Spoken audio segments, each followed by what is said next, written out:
G'day guys, welcome back to the Fon Supercoach YouTube channel. Today we will be reviewing round 8 and discussing trade targets and strategy for this week. It was a pretty good week for me. I scored 2,523 to move up to a season rank of 1,497. We'll get into it, but I hit the Gorn VC, had Dawson, so had Dale. A lot of things went right for me in the end. Let's jump into it. So 4 trades last week. I used my last boost to get rid of Stewart and Oliver, as well as Levi Ashcroft, which is a little bit painful given how well he went. But brought in Sicily. Who else did I bring in? Sicily, Rankin, and Henry Hustwaite. The guys on debut were good. I'm a little bit concerned about Sicily. I just don't think he has that pig sort of give me the ball mentality anymore, but we'll see. He was pretty good still. So let's get into it. Dane Zorko, I think I have a problem here. I did a little calculation after the Brisbane Gold Coast game because I was like, this is Dane Zorko's game. This is his one fixture every year where he's like, all right, this is my game. I'm going to dominate. But he didn't, and I think there's a little bit of a problem here where Dane, he like I said about Sicily, doesn't have that pig, give me the ball mentality anymore. And this score was looking like a sub 80 until he went, I think he junked up like 6 possessions in the last minute 40, just literally would kick it forwards, someone would kick it back to him, he'd go sideways, that person would kick it back to him. Like, it was pure filth, but it was good for his score in the end. And but I think there's a problem here with Dane. I wouldn't advocate going Dane Zorko now. Like, I have a feeling he's going to go 95. I don't think Kadeen Coleman affects him. I think when Coleman comes back, Fletcher gets pushed back to the wing, and then Zorko has the same role essentially. But we'll see. I don't think Coleman will come back this week anyway, so that is not an immediate issue anyway. Roberts, the Giants are the toughest team for halfbacks, as we saw with Roberts and Bice. They were fine. I'm not overly worried about them. 82 in a tough matchup, we take. And then Bice has been the man. He's still got a break even of 71, so I'm personally going to hold this week. But yeah, can't complain about Bice at all. Dale 124, that was awesome. He sort of disappeared in the last quarter, but that's okay. He actually dominates at Mars, which is kind of weird. It's not good conditions for ball-using halfbacks. So, I mean, yeah, I'll just take it. Take the 124 and run. I nearly traded him this week, so it was good to have him hold his position. I actually nearly traded him to Trent Rivers, which would have been a disaster. I eventually decided against Rivers because I thought he'd play midfield this week, which means he wouldn't get involved in the junk chip mark behind the ball, for Melbourne, which they didn't really do this week anyway. So, yeah, dodged a bullet with that one. And then Sicily, as I said, just not the pig that he used to be. He did also drop an absolute sitter of a mark, which would have been an intercept in the first quarter, which probably cost him, 6-7 points in the end. So pretty frustrating, but it is what it is. If he marks the ball better and cleans up his kicking, maybe he can push 110. For me, spoke about Bice. And then Reed 102. This guy is seriously good. Essendon's got a good one here. Good to see him get a run of games together. So, I don't know, he's intercept marking, like using the ball well. He's not got many weaknesses. I think the big monster forwards will still beat him. He seems quite light still, but he's doing really well against the guys that are not as, monster like Larky. So that was good. And then Pryor, I've squeezed every dollar I can out of Pryor, I think. And I would ideally like to trade him this week, but my trades are going to be very awkward this week, which we will discuss later. Then Carroll, 37. Whatever, man. Yeah, I don't know. I wasn't big on Carroll, but there was not many other options. He's made, 80K already? Could be worse. And into the midfield. So I went with the VC on Brayshaw in the end. I was tossing up between Brayshaw and Dawson. And hindsight dictates that going with Brayshaw was correct in the end because I would have taken this Dawson 156 for sure. I just thought that if Brayshaw wasn't going to get attention, I would go with him, and there was no mention of attention before the game, so I rolled with it. Fremantle were terrible, like Clark and Sarong, the other popular Freo premiums were also quite poor. Clark was disastrous, so that was pretty tough. If you traded Clark in, that would have been pretty brutal. But even Sinclair was poor as well, so I think McRae and Steele went well, but yeah, that was a weird game. I don't want to talk too much about it. Brayshaw did lose all of his CBAs in the second half or the fourth quarter, one or the other. I think that's the coach just trying to fling the magnets around and work out what he's playing with at the end of the day. Nick Dacos tagged by O'Sheen Mullen. I'm taking 89s in tags, although I wouldn't have thought that Mullen was much of a tagger, but I guess physically and athletically he does match up quite well with Dacos. So, yeah, fair enough to the Cats. Ripper game, that one. I had the misfortune of being a Melbourne supporter, so I was not watching this game, but yeah, it was a ripper. I watched the replay. Connor Rosie, as I said for Dale, it's kind of a bad ground for halfbacks, you would think. Didn't hold true with Dale, but it did with Rosie. He did get a few CBAs in the second half of this game, which has me a little bit concerned. I don't want Rosie if he's not going to get defender DPP. I still think they look the best when he is behind the ball, so I'm not worried about that yet. But if he starts to get a few more CBAs, it could be close, which I obviously want to avoid. And then Dawson, 156, took the piss, really. He got parked forward at times, kicked goals pretty much every time he was down there, used the ball well, took a bunch of marks. Like, this is just a quintessential Jordan Dawson game. Probably my number one trade target for this week if you don't have. We've seen the bounce back. We know what he's capable of, so I would be backing him in. And then Rankin on debut.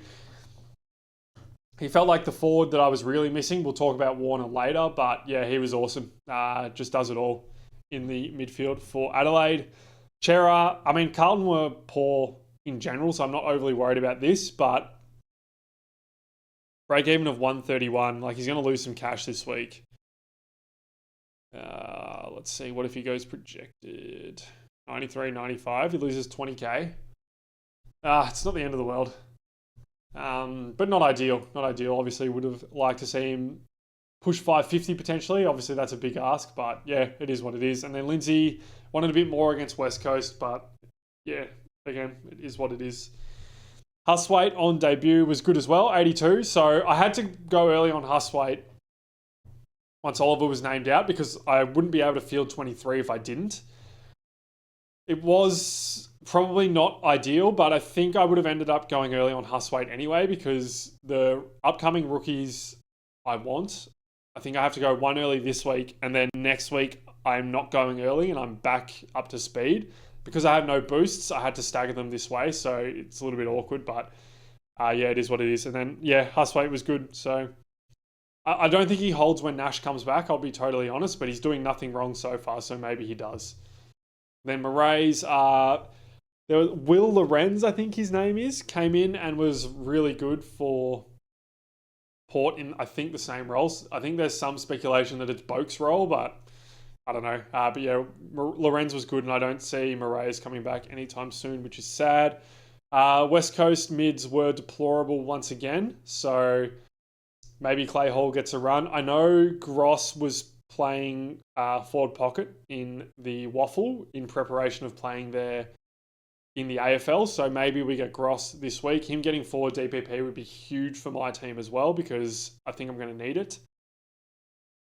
And then Big Max, the greatest ruckman of all time, in my opinion. Not biased or anything, but yeah, I don't know. He was just dominant. 35 touches, kicked a goal at the end. Could have had two. Yeah, I don't know. Max is Max. Just too good. And then DeConing. Rob's a tough matchup, so I'm not worried about this. Horn Francis was one of Port's best in a game where they were shocking, so I think only Butters scored more than him for Port, which is to be expected, but yeah, I'm not worried about that at all. Petrarca 130 against West Coast. Yeah, he was really good. Not much to say there. He was just solid. Smith, I think he is the highest scoring fantasy, or he's top 2 in fantasy or top 3 or something like that. I don't know. Just dominates. Just absolutely dominates. Geelong use him so well. I think I say this every week, but yeah, he's such an easy pick and going to hold him for the season. McRae 160. I don't know. I don't feel like McRae didn't used to pump out these massive scores like that regularly. Like, Oh, I guess there's two 160s here. Yeah, I don't know. Not complaining at all. Just curious that, yeah, I think the 160s is almost his high score, but yeah, another 160 for McRae. He was really good. The Saints bullied the Freo mid, so that was, I don't know, it was not good to watch. That game was terrible, but for McRae's scoring, it was good. And then Caleb Daniel, I think Sheasel going back has killed Daniel a little bit. I think his ceiling is now probably 100. And I'm not talking average, I'm talking games. And I think the floor's probably not too bad either, but I am concerned that he gets dropped at some point. So we'll play that one by ear. And then Marriage was super good, 131. Finally played a fourth quarter.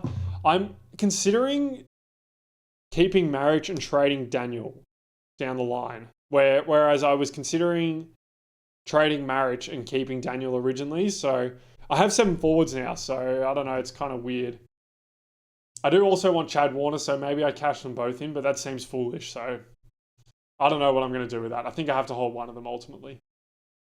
Pal Pepper, 66. The break-even is up to 69, but he does have the showdown. I don't know if he normally gets up for the showdowns or not, but let's have a look. I didn't play in this one, didn't play in that one, because he did his ACL the week before, of course. 93 against Adelaide here, although Adelaide were poor this year, I want to say. Yeah, and then 21. That's got to be injury affected, right? 59, 49. Yeah, who knows? We'll see. I think I have to end up holding Pal Pepper this week, even though I'd like to flip, but yeah, we'll see. We'll see. We'll talk about why my trades are awkward later. Cleary was good. Gets CBAs at the end of games. I don't know, tackles up a score, uses the ball well. I don't know, he's super good. And then Flynn, this guy, I don't know, Flynn's weird where he actually competes around the ground pretty well.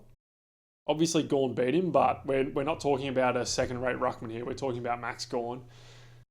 But his hit-out work, Flynn, he just doesn't compete. He's non-competitive in the actual ruck contests, which I think is why McQualter favoured Williams previously. Because Williams, not that he gets any hit-outs to advantage, but he adds a level of randomness to the ruck contests that Gawn versus Flynn didn't have, because Max was just putting it down the throat of Melbourne defenders the whole time, which I'm not sure. I know McQualter at the end of the game made a comment saying that it wasn't just about the ruck battle, it was more about the midfielders in regards to how badly they got beaten at contests. So maybe Flynn holds. Break even to 68 against Richmond. Like, I'm willing to hold that. But who knows? Who knows? So yeah, that's that. Let's talk trade targets for the week. So number 1 and 2, I think, are Dawson and Rozee. I still think Rozee is going to be a top 5 defender. Relatively confident in that.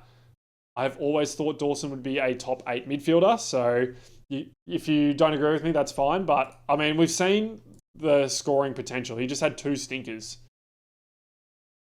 This 60 and this 76. And let's be honest, this 76 could have been a lot better, but the Crows got slaughtered and he was parked forward for the last quarter. Like, this could have been a ton, but the coach just banished him to the forward line to try other stuff out. So, I don't know, it is what it is. I would be grabbing Dawson. I think he's going to be a ripper scorer from here on out. I think he'll probably push 115 rest of the season. So, yeah, really big on Dawson, as I have been all preseason and all season so far. So, love Dawson, love Rozee, still love Petrarca as well. I unfortunately have all of these picks. The other one that is cheap, and I mentioned before, is Chad Warner, who's under 500k, break even of 26, and he has the mid-clock back, which is the big one. So his run is also disgusting. So I'm actually considering going Warner and having 8 forwards, which might sound insane, but it kind of makes sense. We'll talk about it later. So yeah, they're my big 4 this week. I think the other ones you can look at are Sinclair, who still has a high break even, but has Carlton. And Sinclair's run is unbelievable, by the way. Normally does okay against Carlton, but he goes West Coast, Gold Coast, Melbourne, which I think are 3 of the top 5 matchups for defenders. Before Bulldogs, Collingwood a bit tougher. Fremantle easier, Hawthorn a bit tougher. I think Sydney's okay, Geelong's okay, but GMHBA is tough. Then Melbourne, North, Richmond, Essendon before the Giants to finish the year. And the Giants is a tough matchup. I really like Sinclair. I would have liked to have seen him go a little bit better against Fremantle. I couldn't detect a role change per se. So, again, it was a weird game. It wasn't in St Kilda's defence for a lot of the game, but would have liked to have seen a little bit of a turnaround. Still 99 against Brisbane. Brisbane's a high-pressure team, and Brisbane belted them. Maybe he's just fine, and this Dogs game is an outlier. Lots to think about. The other question is, like, Sinclair versus Nas. Who do you want? I do like Nas. Nas always finds a way to get a good score, which I do enjoy. Like either he kicks goals somehow, or he just goes big in the last quarter or something like that. So definitely one to consider. I'll probably end up going Sinclair over Nas. The other issue here is I have 5 defenders and 7 forwards. So for me, like going Nas and Warner doesn't. I have to make more trades at the end of the year. I don't know if I'm going to have the capital to do that. I did always say that my goal was to get 24, 25 primos, but I think I'm too low on trades. Too many. Like Stewart has absolutely killed me. I can't stress how bad Stewart's been for me.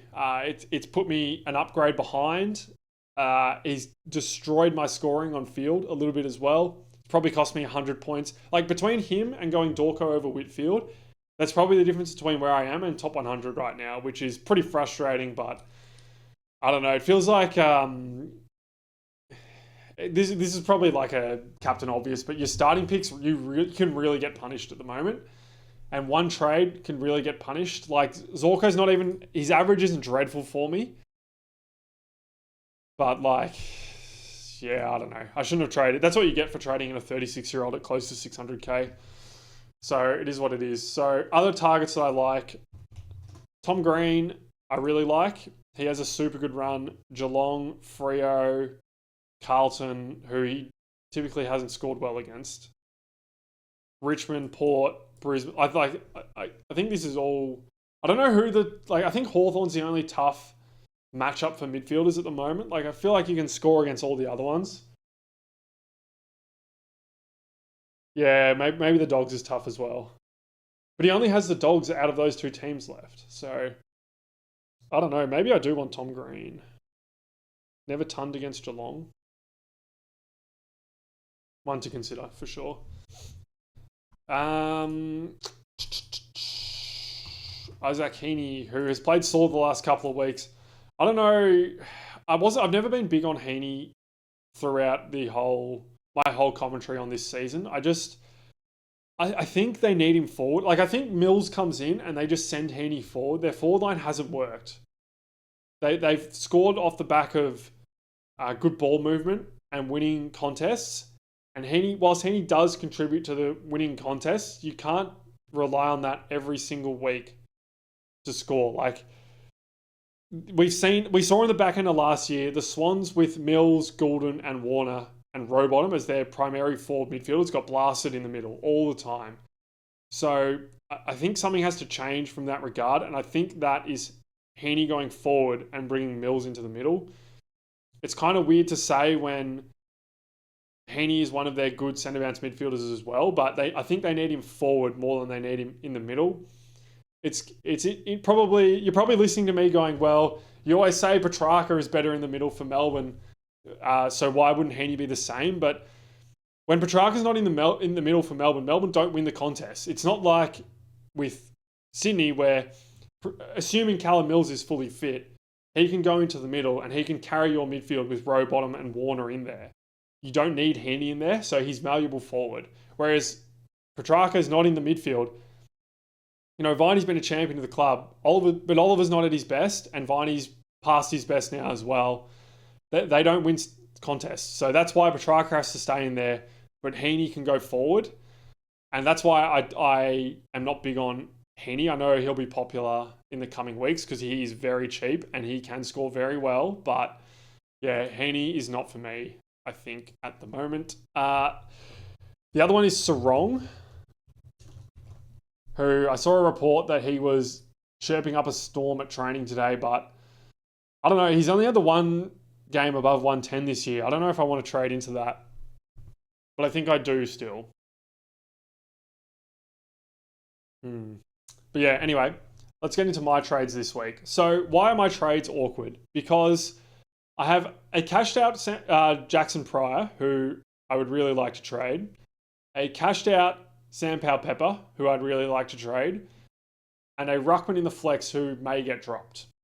Now, ignoring the ruckman in the flex that may get dropped, to cash in Powell-Pepper, I have two options. I either swing Isaac Rankin down and loop, or not loop, but I gamble on Ryan Marich and Caleb Daniel on who's going to score more.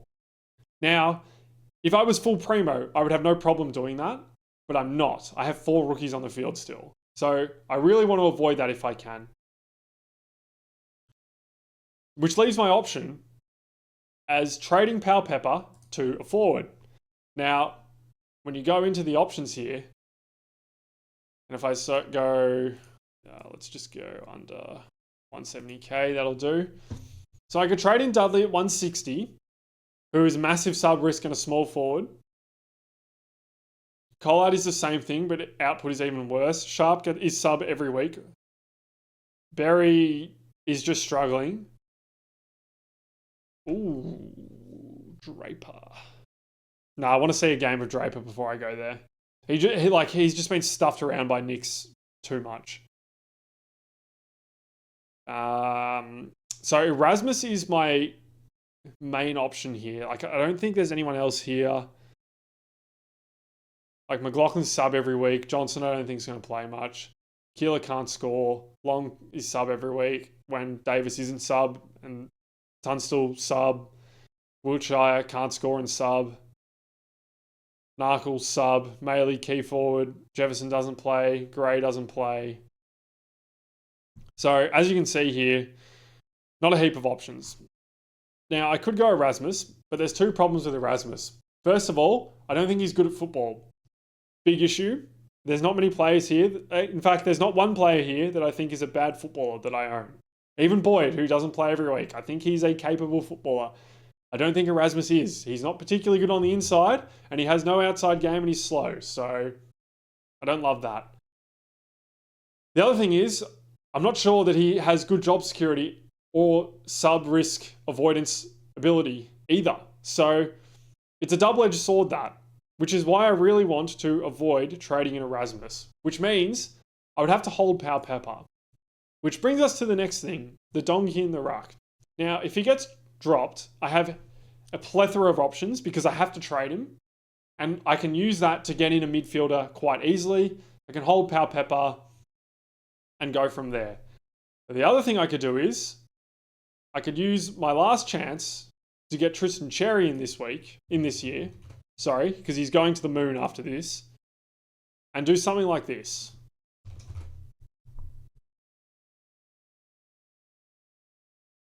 Which would have me with Fonte, who I'll just talk about Fonte, Lorenz, and Boxall really quickly, and Buslinger.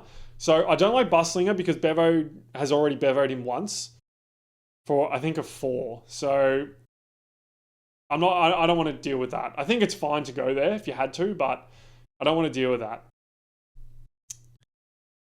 Fonte I really like. I was thinking he would play in the preseason before he got suspended, and I was surprised he didn't come in sooner for the Giants because I thought Stone was very underwhelming. Fonte I quite like what I saw on the weekend as well. So if I was going to go early on one of Fonte, Lorenz, and Boxall, and I could do any of them, I would go Fonte. Boxall, I'm concerned about his job security and his ability to avoid the vest when Filippo plays. Because I'm not sure how they're going to fit Filippo in the midfield with McRae, Steele, Garcia, and Boxall, who are 4 midfielders that are functionally the same. They are all contested inside midfielders that are slow, whereas Filippo gives them that outside speed and the power out of stoppage. I don't think it makes a lot of sense for the Saints to roll 4 very similar midfielders through that midfield with Filippo. Like, I think one of them loses out. Garcia's been pretty good, except for that one game where he got subbed in the second quarter. So, yeah, I'm not massive on Boxall at the moment, although he seems to be a very good player. So, that is that. So, that's one thing I could do. The next thing I could do is Pryor out, Pepper out. Actually, and I could do this. There we go.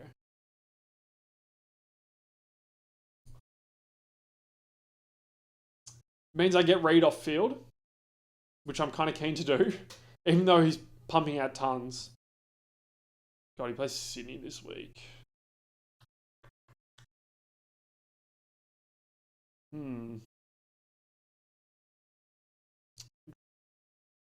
Okay, so that's another option. So why would I go a loop here? Is Reid projected higher than Sinclair? No, he's not. So why would I do this? Why would I go a loop? Well, I would prefer to avoid going a loop so I can generate more cash. But I'm going to need a loop eventually anyway. And I think Melbourne are going to have a lot of these graveyard Sunday games. Yeah, Sunday 320. Sunday 320. Like, there's no way Melbourne's going to have good fixtures. So, and this wouldn't have to be Mentha. This could be any, like, 99k loop, essentially. So I'm going to need loops eventually. I would probably prefer not to have a loop in here. But to maximize my points on field, that's how I would have to do it. Now, if Erasmus isn't named and Flynn isn't named, I probably have to do this. Oh, maybe not. So yeah, that's one option I can do. I've got a loop here that I can take captain scores with. It's not helpful for rookie scores, which would be ideal with a loop. So, but I'll have... Oh, I don't have another midfielder rookie playing. Well, maybe I will. We'll see. Anyway, that's another option I could do. So another thing I could do, I could go Flynn out.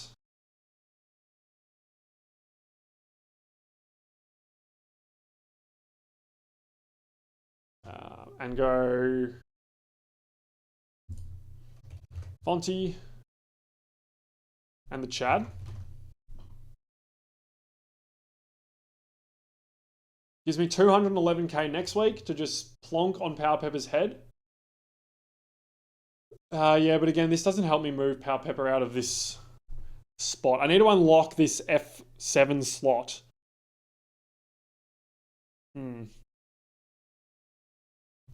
Okay, let's say Flynn plays. What do I want to do? Well, I want to trade my cashed up rookies. I could double down and go Fonty and Erasmus.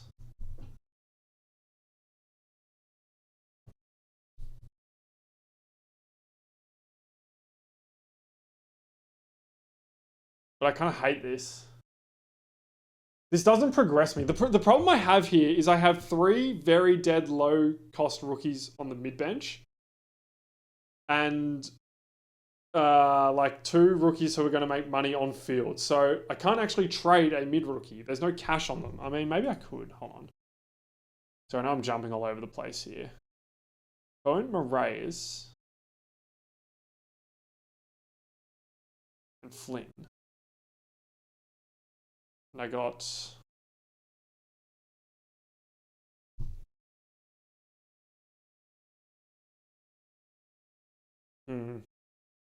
This doesn't get this puts another rookie on my field though, is the other issue.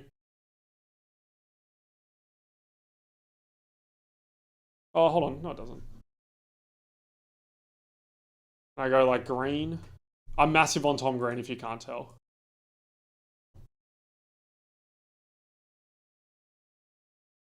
No, this doesn't help me at all.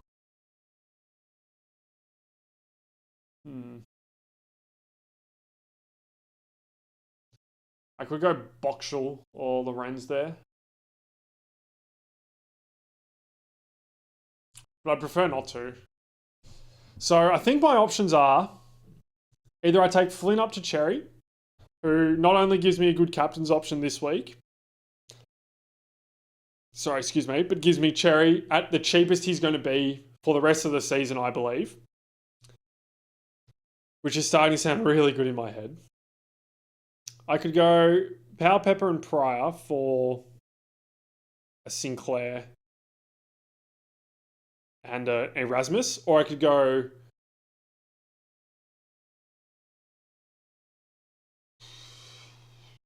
Flynn and Pryor for like Fonty and Tom Green, Chad Warner, like someone like that. I could also do this, I think. Go Fonty and Warner. This I kind of like, actually.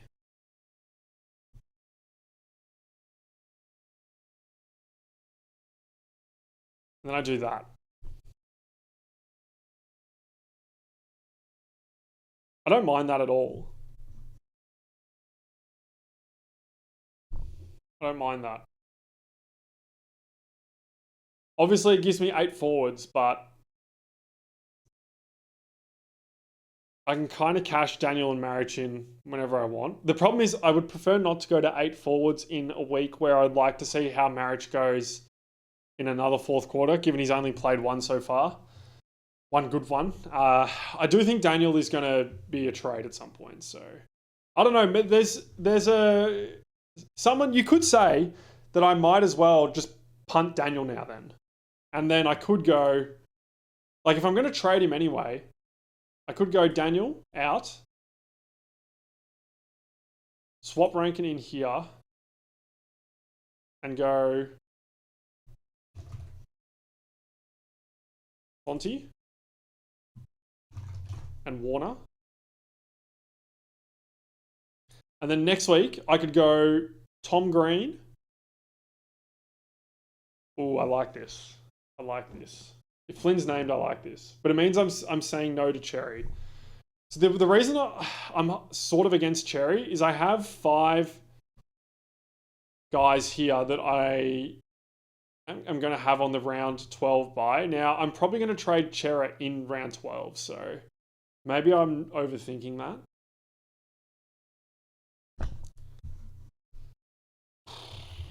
Maybe I just hold Caleb Daniel. Ugh.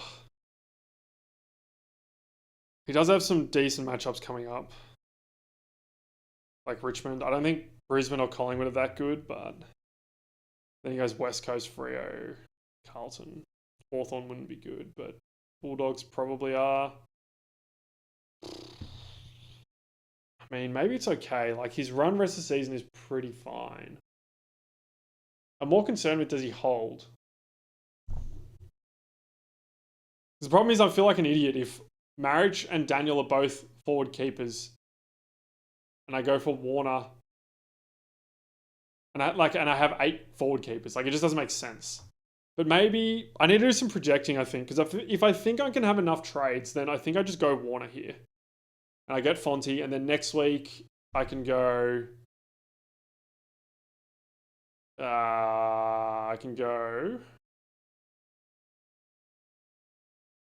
It doesn't help me with my Power Pepper problem, though.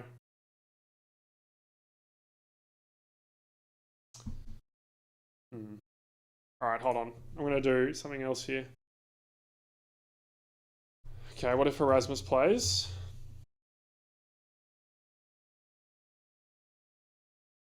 Could cash out Murray, so I don't think he's going to come back. I could go Warner. The Chad. That means holding Pryor for a week. Pryor probably won't lose too much. 74 break even. Sydney rank versus defenders 10, so it's like an average matchup. I don't know. Those are my options. I think you guys can probably see why I'm struggling with trades because everything feels kind of awkward and it's not ideal. And I think that's because I needed to make a trade after round 1 so that I could fix things in round in round 2 without boosting. How do I show history? Yeah. Let's have a look. Trade history. So I think I just needed to get rid of Perryman earlier. Yeah. That was like, I just had to do that instead, but it is what it is. I think Perryman's had a couple of good scores now, so 100, 101.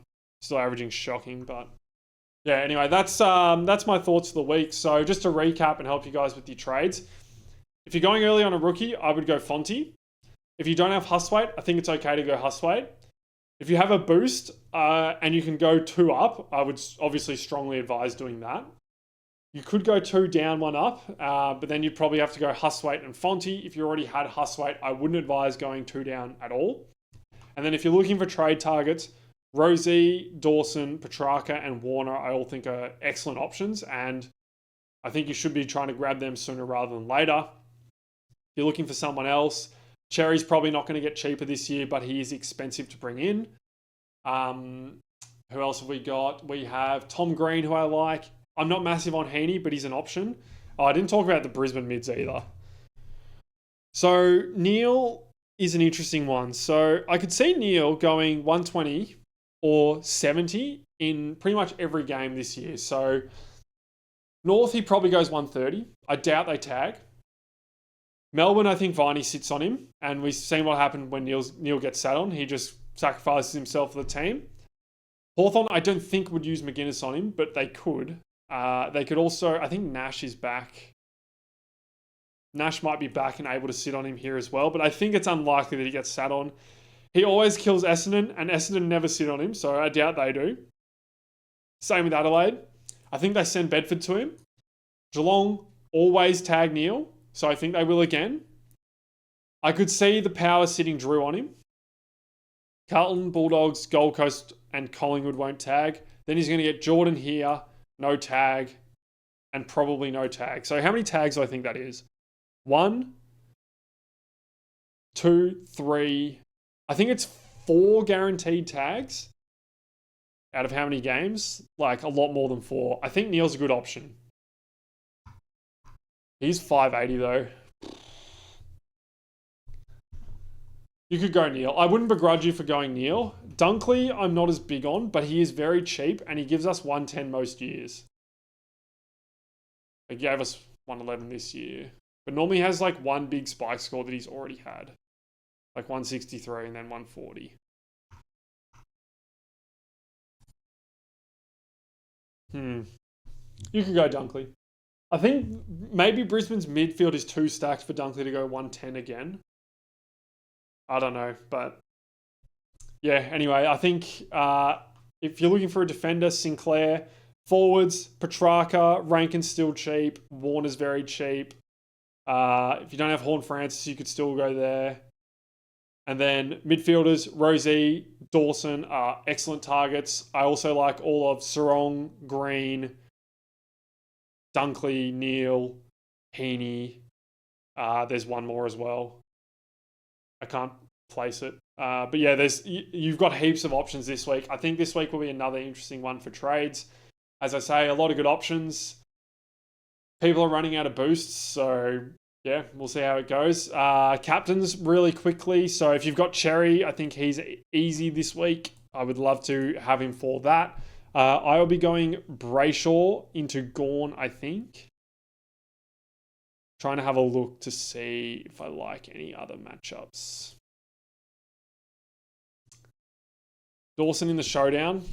Apparently Drew sits on Dawson every time in the showdown, so I probably wouldn't go there. If I go Tom Green, or I could go Chad. No, I probably wouldn't captain Chad. Tom Green would also be an option against Geelong probably, but I don't know. I feel weird about captaining people in Geelong games. So yeah, it's probably Brayshaw into Gawn for me. People are going to talk about Gawn's history against Hawthorn. Worth noting in this game that Hawthorn played kick to kick for the entire first half. And he still went 113. So wouldn't be too worried about that. These games both have Grundy in them. So, yeah, wouldn't read too much into this recent history, but, each their own. Oh, to De Koning as well against St Kilda. I think Marshall's an easy matchup. So, yeah, your captains could be over pretty early this week. Brayshaw, De Koning, Gawn, all popular owns could go well. I think you could go a sneaky Rosie as well. As always, if you have Bont or Butters, they are options, but I don't think many have them. But yeah, thanks for watching, guys, and I will see you next week. Bye, guys.